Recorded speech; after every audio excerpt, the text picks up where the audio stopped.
On the morning of September 11, 2001, 19 men armed with box cutters directed by a man on dialysis in a cave fortress halfway around the world using a satellite phone and a laptop directed the most sophisticated penetration of the most heavily defended airspace in the world, overpowering the passengers and the military combat-trained pilots on 4 commercial aircraft before flying those planes wildly off course for over an hour without being molested by a single fighter interceptor.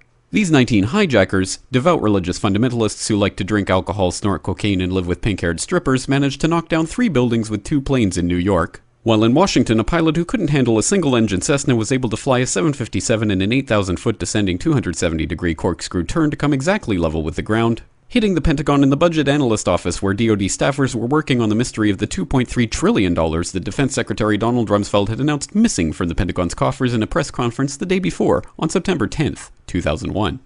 Luckily, the news anchors knew who did it within minutes. Osama bin Laden. The pundits knew within hours. Osama bin Laden. The administration knew within the day. Terrorists who committed these acts and those who harbor them. And the evidence literally fell into the FBI's lap. That a hijacker's passport was found blocks from the World Trade Center crash site, if you can believe that.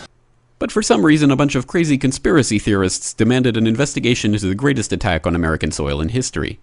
That investigation was delayed, underfunded, set up to fail, a conflict of interest, and a cover-up from start to finish. It was based on testimony extracted through torture, the records of which were destroyed.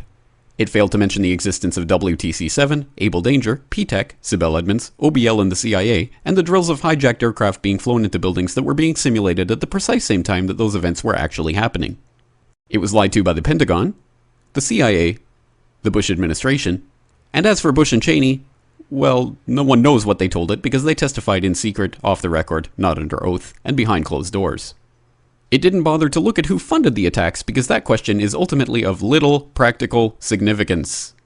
Still, the 9/11 Commission did brilliantly answering all of the questions the public had, except most of the victims' family members' questions, and pinned blame on all the people responsible, although no one so much as lost their job, determining the attacks were failure of imagination. Because nobody in our government, at least, and I don't think the prior government that could envision flying airplanes into buildings. Except the Pentagon, FEMA, NORAD, and the NRO. The DIA destroyed 2.5 terabytes of data on Able Danger, but that's okay because it probably wasn't important. The SEC destroyed their records on the investigation into the insider trading before the attacks, but that's okay because destroying the records of the largest investigation in SEC history is just part of routine record keeping. NIST has classified the data that they used for their model of WTC-7's collapse, but that's okay because knowing how they made their model of the collapse would jeopardize public safety. The FBI has argued that all material related to their investigation of 9/11 should be kept secret from the public, but that's okay because the FBI probably has nothing to hide. This man never existed, nor is anything he had to say worthy of your attention, and if you say otherwise, you are a paranoid conspiracy theorist and deserve to be shunned by all of humanity. Likewise him, and her, and her, and her, and him. Osama bin Laden lived in a cave fortress in the hills of Afghanistan, but somehow got away. Then he was hiding out in Tora Bora, but somehow got away. Then he lived in Abbottabad for years, taunting the most comprehensive intelligence dragnet employing the most sophisticated technology in the history of the world for a decade, releasing video after video with complete impunity and getting younger and younger as he did so, before finally being found in a daring SEAL team raid which wasn't recorded on video, in which he didn't resist or use his wife as a human shield, and in which these crack special forces operatives panicked and killed this unarmed man, supposedly the best source of intelligence about those dastardly terrorists on the entire planet. Then they dumped his body in the ocean before telling anyone about it. Then a couple dozen of that team's members died in a helicopter crash in Afghanistan. This is the story of 9/11, brought to you by the media which told you the hard truths about his head could be seen to move violently forward. And they took the babies out of the incubators. And mobile production facilities.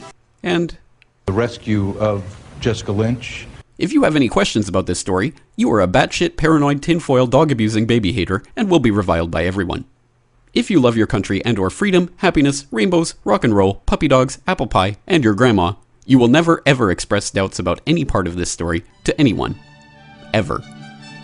This has been a public service announcement by the Friends of the FBI, CIA, NSA, DIA, SEC, MSM, White House, NIST, and the 9/11 Commission.